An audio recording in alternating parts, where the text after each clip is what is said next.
아멘, 할렐루야. 우리 주님께 모든 영광 올려드립니다. 아주 은혜롭고 힘있는 찬양 감사합니다. 주님이 늘 우리를 지켜주시며 인도하십니다. 이 사실을 믿으시면 다시 한번 크게 아멘 하시기 바랍니다. 아멘. 주변 사람들에게 서로 축복의 인사 함께 나누겠습니다.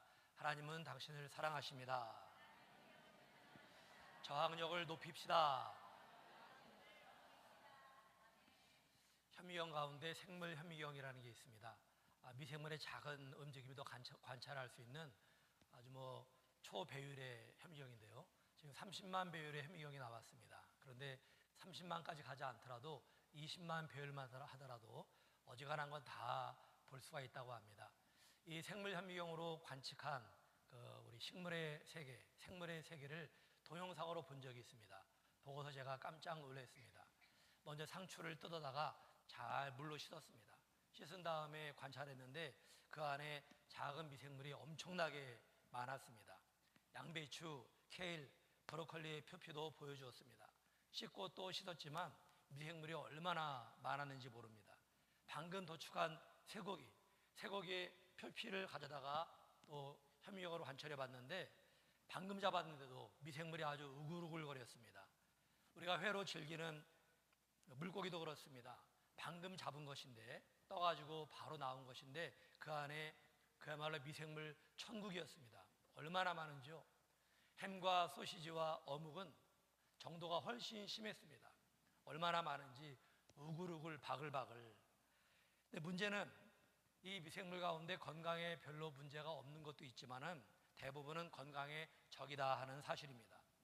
이 동영상을 보면서 나는 뭘 먹고 사나 이런 생각이 들었습니다. 먹는다는 게 상당히 두려워졌습니다. 상추가 얼마나 맛있습니까? 여름의 입맛을 돋구죠. 근데 상추에 미생물이 우글우글거립니다. 그러면 이걸 다 떨쳐버리기 위해서 상추를 뜨거운 물에 집어넣어가지고 건져내면 다 죽을 텐데 그럼 얼마나 맛이 없습니까? 다른 채소도 그렇습니다. 쇠고기 육회도 그렇고 초밥이나 회도 그렇습니다. 먹기가 두려워졌습니다. 맛있는 음식들이 미생물, 이 벌레들을 동반하고 있기 때문에 그렇습니다. 하지만 그렇게 걱정할 필요가 없다라고 하는 것이 의학 박사들의 충고입니다.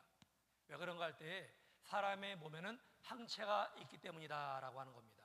미생물을 능히 이길 수 있는 항체가 있기 때문에 두려워할 필요가 없다라고 하는 것입니다. 이 항체는 면역계에 의해서 생겨난 일종의 단백질입니다. 바이러스나 박테리아를 몰아내는 역할을 합니다. 항체는 병원균이 우리의 몸에 침투할 때에 이걸 제거하려는 성질을 가지고 있습니다. 사람에게 있는 항체가 몸에 유해한 미생물을 다 쫓아낸다라는 겁니다. 건강을 유지하게 하는 바로 이 모든 동력이 항체에 있다라고 하는 겁니다. 항체는 면역계에 아주 중요한 역할을 합니다. 그러므로 몸에 있는 유해한 바이러스, 또 유해한 작은 병균들 이런 것들을 두려워할 게 아니라 이보다 더 중요한 게 있는데 내 몸에 항체가 충분히 있는가 없는가 이 사실이 중요하다라는 말을 하고 있습니다. 근데 여러분 생각을 해보면 우리가 살아가는 생활 전반의 문제가 다 그렇습니다. 살아가면서 얼마나 많은 스트레스를 받습니까? 스트레스가 없는 날은 단 하루도 없을 것입니다. 눈을 뜨기 시작하면은 출근할 준비를 해야 되죠. 식사 준비해야 되죠. 또 등교할 준비를 해야 되죠. 소화기 등에 문제가 있는 분들은 밥을 먹으면서도 걱정이 돼요. 내가 과연 이걸 소화시킬 수가 있을까? 두려움과 걱정을 가지고 있으면서 밥을 먹습니다. 이런 건 기본이고 직장에서 얼마나 많은 스트레스를 받습니까? 사람을 만날 때도 나는 좋다라고 하지만 나도 모르게 스트레스를 받는 것입니다. 생활 전반에 문제가 되는 돈 문제, 건강 문제도 항상 겪게 되는 스트레스의 요인들입니다. 그러다가 교통사고가 한번 펑 터집니다.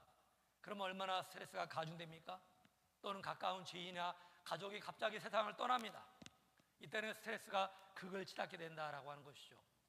우리가 먹는 음식 가운데 미생물이 우글거리는 것처럼 우리의 생활 속에도 우리를 넘어뜨리는 스트레스 요인들이 너무나 많이 있다라고 하는 것입니다. 이게 인생이라고 하는 겁니다.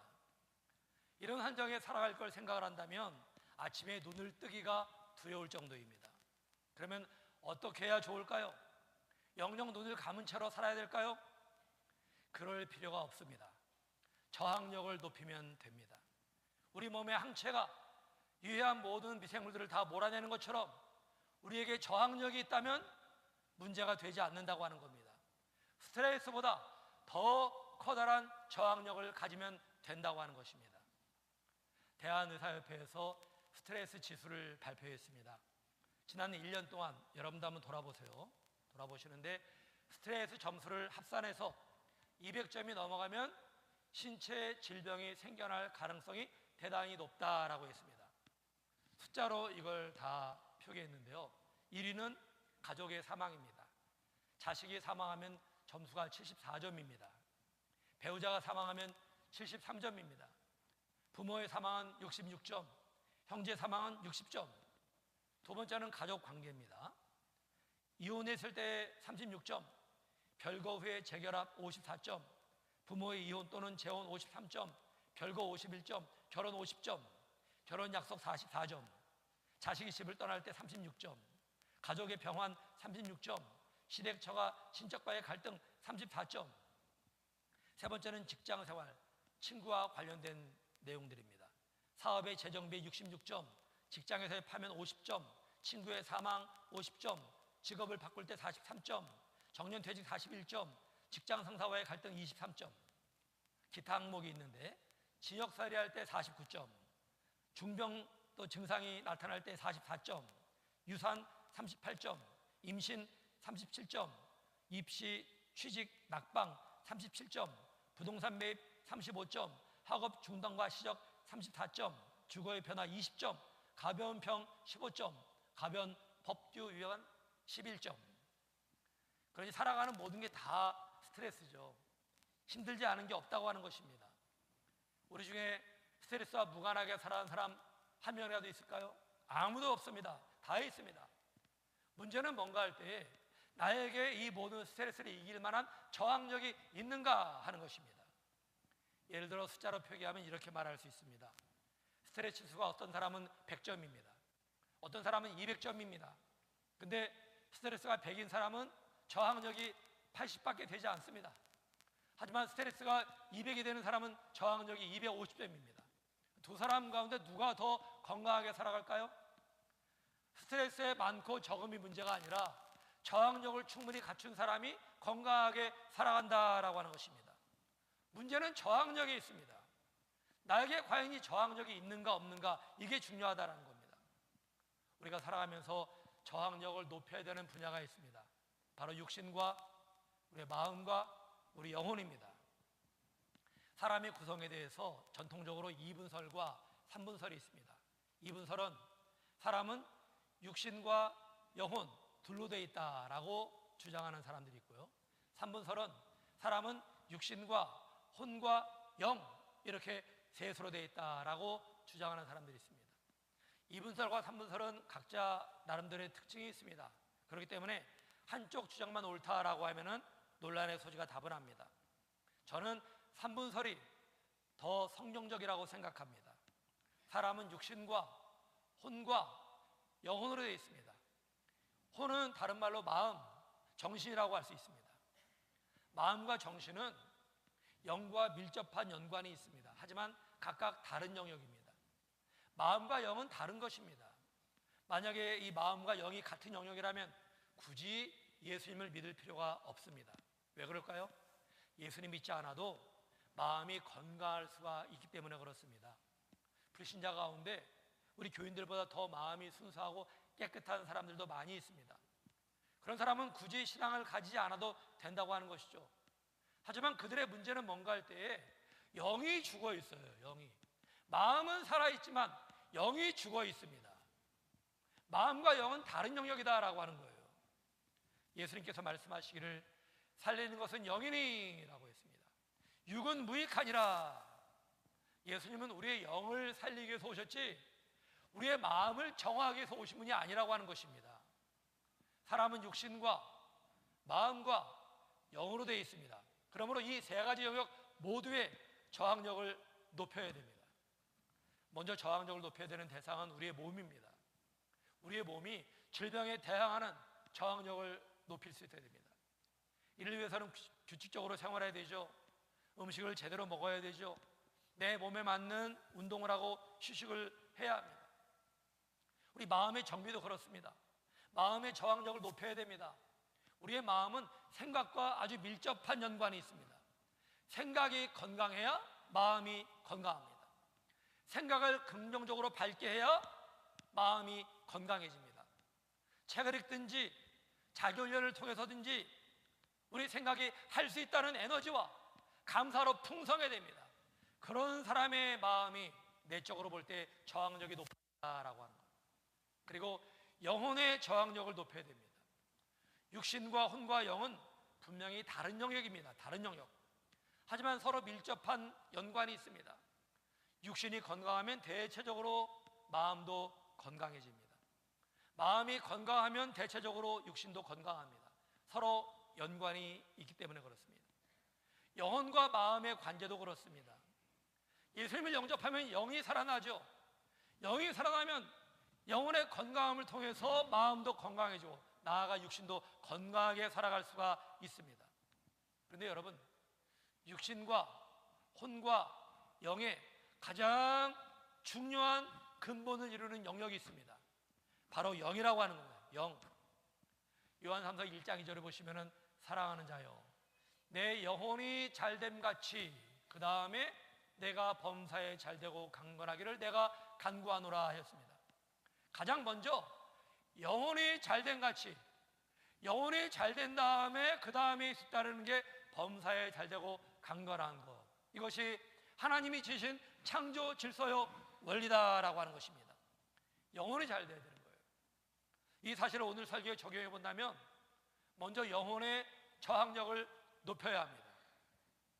그래야 영혼이 건강하고 마음이 건강하며 육신도 건강해집니다. 나아가 사회생활과 대인관계가 건강할 수가 있는 것입니다. 이 저항력은 다른 말로 생명력이라고 말할 수 있습니다. 생명력. 저항력이 높은 사람은 생명력이 높습니다. 그런 사람은 어디에 떨어뜨려도 잘 삽니다. 아무리 많은 대적에게 둘러싸여 있어도 쓰러지지 않습니다. 아무리 스트레스가 많아도 스트레스를 이기면서 승리하며 살아갈 수가 있다고 하는 것입니다. 여러분도 스트레스를 이기고 승리하기를 원하신다면 저항력을 높이며 살아가시기를 바랍니다.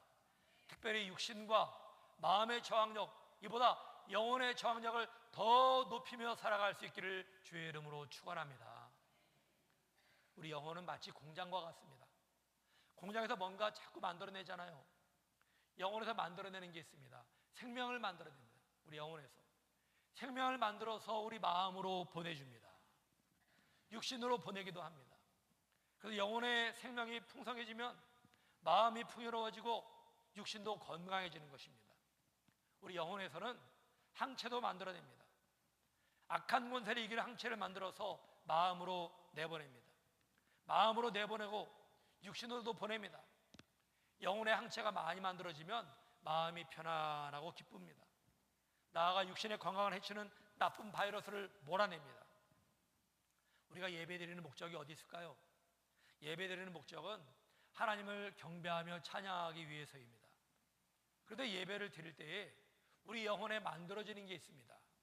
생명과 항체가 만들어집니다. 하나님 앞에 예배 드릴 때에 그 예배가 하나님을 기쁘시게 하면 하나님이 예배를 받으시고 우리 가운데 생명과 항체를 더하여 주시기 때문입니다. 하나님께 기도하며 말씀을 묵상하고 찬양할 때에 우리 영혼에 만들어지는 게 있습니다. 주의 일에 나를 드리고 봉사하며 복음을 전할 때 나의 영혼 속에 만들어지는 게 있습니다. 주님을 위해 참고 견디며 선교에 헌신할 때 우리 영혼에 만들어지는 게 있습니다. 바로 생명과 항체입니다. 하나님께서 생명과 항체를 선물로 주시기 때문입니다. 여러분, 부흥이 무엇일까요? 많은 분들이 부흥에 대해서 잘못 알고 있습니다. 부흥은 교회를 위한 것이다 라고 생각을 합니다. 그렇지 않습니다. 교회의 부흥은 겉으로 드러나는 2차적인 현상입니다. 진정한 부흥은 성도 개개인에게 나타나는 것입니다. 부흥은 쇠퇴했던 것이 다시 일어나는 것이라는 뜻입니다. 영어로 리바이벌이라고 하죠. 우리 다시 바이벌, 살아난다라는 거예요. 다시 살아나는 게 부흥이다라고 하는 것입니다. 병든 육신이 건강하게 되는 것이 부흥입니다. 세상에 살아갈 의욕을 다 잃어버렸는데 지친 마음이 새로운 힘을 얻습니다. 그게 바로 부흥입니다. 죽었던 영혼이 살아나는 것, 이것이 바로 부흥입니다. 교회의 부흥은 성도의 부흥에 뒤따르는 것입니다. 성도의 부흥이 교회의 부흥으로 이어진다라고 하는 것입니다. 여러분에게 부흥의 역사가 나타나기를 소원합니다. 하나님의 역사하시는 부흥의 역사, 육신의 모든 생명이 다시금 소성되는 역사, 우리의 심령이 살아나는 역사, 생수가 우리 영혼 가운데 차고 흘러 넘치는 진정한 부흥의 능력이 우리 모두에게 함께 하시기를 소원합니다. 여러분, 우리가 어떻게 할 때 우리 영혼 가운데 부흥의 역사가 나타날까요? 어떻게 해야 영혼이 강건하게 될까요? 우리 영혼의 생명력이 넘쳐 흐를까요? 영혼의 저항력을 높일 수가 있을까요? 어떻게 해야 우리의 삶이 살아나는 영혼의 강건함이 따르게 될까요? 육신의 건강을 위한 원리로 이 사실을 설명할 수가 있습니다. 여러분, 병에 대한 저항력을 높이기 위해서는 우리가 어떻게 해야 되죠? 먼저 면역주사를 맞아야 되죠. 면역주사는 질병 예방을 위한 접종입니다. 백신을 맞는 것입니다. 백신을 맞으면 질병으로부터 자신을 보호할 수가 있습니다. 그 다음에 또 어떻게 될까요? 잘 먹어야 되는 거죠. 음식을 잘 먹고 또 적절한 운동을 해야 됩니다. 입에 담긴 음식만 먹으면 사람이 좀 이 성인병에 걸리기 쉽고 비만에 걸리기 쉽습니다. 그러니 몸에 좋은 음식을 잘 가려 먹어야 됩니다. 다음에는 운동을 병행을 해야 됩니다. 운동. 유산소 운동과 근육 운동을 몸에 맞게 적절하게 할 때, 그럴 때 우리 몸에 좋은 항체가 만들어집니다. 질병에 대한 저항력이 높아진다라고 하는 겁니다. 영적으로도 그렇습니다. 먼저 면역 주사를 맞아야 합니다. 영적으로 볼 때 면역 주사의 성분은 성령이십니다. 성령. 영적인 질병에 걸리지 않기 위해서는 성령을 받아야 합니다. 성령이 가장 먼저 하시는 일은 죽어있는 영혼을 살리는 일입니다. 성령은 예수님의 영이십니다.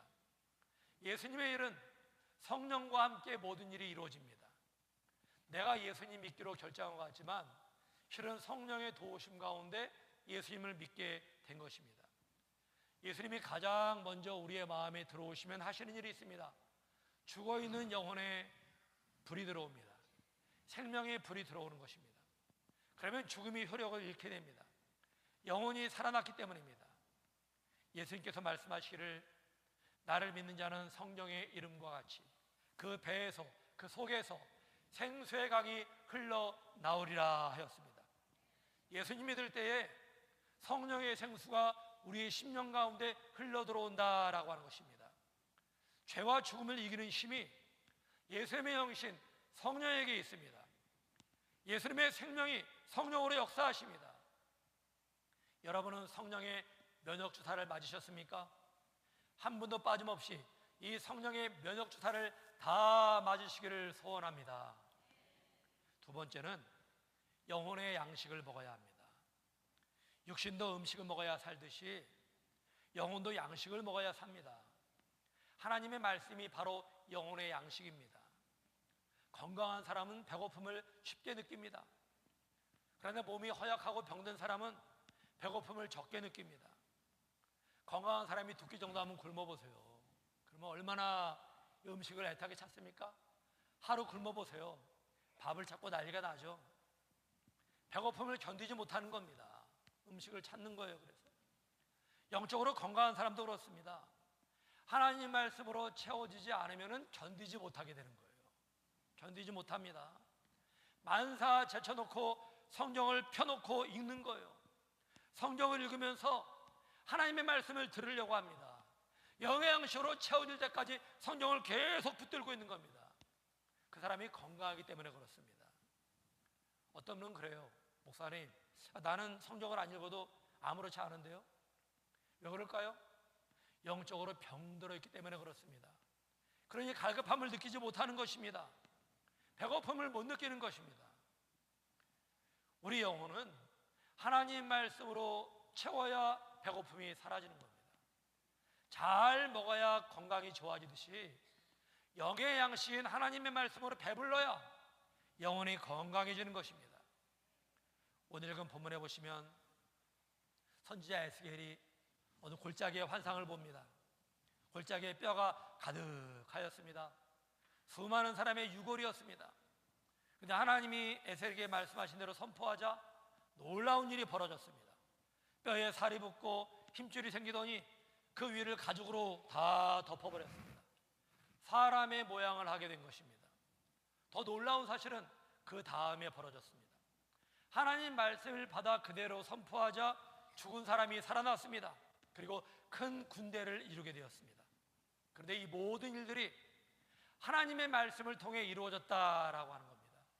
9절에 보시면은 또 내게 이르시되 인자야 너는 생기를 향하여 대언하라. 생기에게 대언하여 이르기를 주 여호와께서 이같이 말씀하시기를 생기야 사방에서부터 와서 이 죽음을 당한 자에게 불어서 살아나게 하라 하셨다 하라 그랬습니다. 하나님이 에스겔에게 말씀하셨습니다. 에스겔의 말씀을 받은 대로 그대로 말씀을 선포했습니다. 그러자 생기가 흘러 들어와 가지고 죽은 사람이 살아났다라고 하는 것입니다. 여러분 그렇습니다. 하나님 말씀이 들어갈 때에 그 가운데 생기가 역사하십니다. 성령의 역사하십니다. 죽은 자가 살아나는 것입니다. 그러면서 어떤 역사가 벌어졌습니까? 10절에 보시면 이에 내가 그 명령대로 대언하였더니 생기가 그에게로 들어가매 그들이 곧 살아나서 일어서는데 극히 큰 군대더라. 큰 군대를 이루었습니다. 꼼짝 못하던 껍데기 인생 가운데 하나님 말씀이 들어가니까 살아나가지고 군대를 이루었다라고 하는 것입니다. 이게 하나님의 역사인 것입니다. 사랑하는 성도 여러분, 하나님 말씀이 우리의 심령에 들어오면 하나님의 생기가 함께 흘러 들어오게 됩니다. 그러면 죽은 심령이 살아나고 죽어있는 삶이 다시금 살아나게 되는 것입니다. 할렐루야! 우리 영혼의 저항력을 높이는 가장 중요하고 확실한 방법이 이것입니다. 성령이 역사하셔야 됩니다. 성령이. 근데 성령은 하나님 말씀과 함께 역사하신다라고 하는 사실을 알아야 됩니다. 하나님 말씀은 곧 예수님이십니다. 그러므로 하나님 말씀을 내 마음에 둔다라고 하는 것은 예수님을 내 마음에 모셔드린다 하는 뜻과 같은 것입니다. 그럴 때 영혼의 생명이 충만해지며 영혼의 저항력이 높아지게 되는 것입니다. 예수께서 서서 외쳐 이르시되 누구든지 목마르거든 내게로 와서 마시라 하였습니다. 여러분, 영혼의 목마름을 방치해두지 마시기 바랍니다. 영혼의 배고픔을 그대로 두지 마시기 바랍니다. 하나님 말씀으로 채우시기 바랍니다. 예수님께 나오는 자들은 누구든지 생수를 마실 수가 있어요. 다 마실 수가 있습니다. 하나님을 찾는 자는 누구든지 영적인 해가를 얻을 수가 있습니다. 하나님 말씀을 찾는 사람은 누구든지 말씀의 능력을 체험할 수가 있는 것입니다. 오늘 예배 자리에 오셨다가 거저가는 분이 한 명도 없기를 간절히 소망합니다. 여러분 모두가 성령의 생수로 흡족함을 누리시기를 주님의 이름으로 축원합니다. 끝으로 세 번째는 영혼의 운동을 해야 합니다. 운동. 오늘 에스겔 골짜기에 있던 이 뼈들이 나중에 무엇을 이루었다고 했습니까? 큰 군대를 이루었습니다. 군대. 하나님의 군대를 이룬 것입니다. 군인의 사명은 싸우는 데 있어요. 우리도 그렇습니다. 영적인 싸움을 해야 됩니다. 육적인 싸움을 말하는 게 아니라 악한 마귀를 대적하고 죄를 대적하고 사명을 감당하는 이 영적인 싸움을 해야 된다라고 하는 것입니다. 그래야 더욱 강성해집니다. 싸움의 자리를 피해서는 안 됩니다. 그러면 나약한 군대를 이루게 됩니다. 교회에서 행하는 봉사, 사역, 전도, 선교 이 모두가 영적인 싸움이에요. 영적인 싸움. 영적으로 볼 때는 운동을 하는 겁니다. 운동. 내 힘을 소진하는 게 아닙니다, 여러분. 운동하는 거예요. 운동. 운동을 해야 건강해지듯이 우리도 사역에 뛰어들고 뭔가 봉사를 하고 전도와 선교하는데 나를 들여야 됩니다. 그래야 건강해지는 거예요. 먹기만 하면 비만에 걸리는 겁니다, 여러분. 비만은 각종 성인병을 유발합니다. 병에 걸리지 않기 위해서는 운동을 해야 돼요. 운동. 조선시대에 25명의 왕의 평균 수명이 몇 살인 줄 아십니까? 47세입니다. 47세. 그 당시에 평민들의 평균 수명이 50세가 넘었어요. 평민보다 더 적게 살았어요. 왕들이 어떻습니까? 산의 진미 다 좋은 건 다 먹잖아요. 어위에 지극한 보살핌을 받습니다. 말 한마디 하면 네 하고 다 그냥 그 말대로 복종을 하죠. 속편한 게 왕인데 왜 47세밖에 못 살았어요? 먹기만 하거든요. 좋은 거 다 먹거든요. 먹으면서 운동을 안 하는 거예요. 운동을. 그러다 보니까 단명했다라고 하는 겁니다. 영적으로도 그렇습니다. 영혼의 운동을 해야 합니다. 영혼의 운동. 그래야 예수님의 생명이 충만해지고 영과 혼과 육의 저항력이 높아지게 되는 것입니다. 의인은 7번 넘어질지라도 어떻다고요? 다시 일어나거니와. 예수님 잘 믿는 의인이라고 해서 넘어지지 않는 게 아닙니다. 넘어지는 겁니다. 넘어지고 또 넘어져요. 하지만 어떤 일이 있습니까? 일어서고 또 일어선다라고 하는 것입니다. 7번 넘어져도 다시 7번 일어선다라고 하는 것입니다. 왜 그렇습니까? 그 힘이 어디서 나옵니까? 예수님에게서 나오는 거예요. 그 힘이. 예수님이 그에게 세상을 이길 만한 저항력을 주시기 때문입니다. 할렐루야! 이런 사람은 어떻다고 했습니까? 이런 사람은 세상이 감당하지 못하느니라 그랬어요. 이런 사람이 어떤 사람이에요? 믿음의 사람입니다. 이런 사람이 어떤 사람입니까? 예수의 생명으로 충만한 사람입니다. 이런 사람이 어떤 사람입니까? 성령의 생수를 날마다 공급받으며 살아가는 사람입니다. 이런 사람이 어떤 사람입니까? 하나님의 말씀의 능력 가운데 하루하루 살아가는 사람인 것입니다. 이런 사람이 어떤 사람입니까? 영혼의 운동을 게을리하지 않으며 영적인 싸움의 자리에서 복음을 들고 싸우는 사람입니다. 이런 사람은 세상이 감당하지 못하느니라. 할렐루야! 여러분이 바로 이와 같은 사람들이 다 될 수 있기를 주님의 이름으로 축원합니다. 다 같이 일어서서 함께 찬양 드리겠습니다.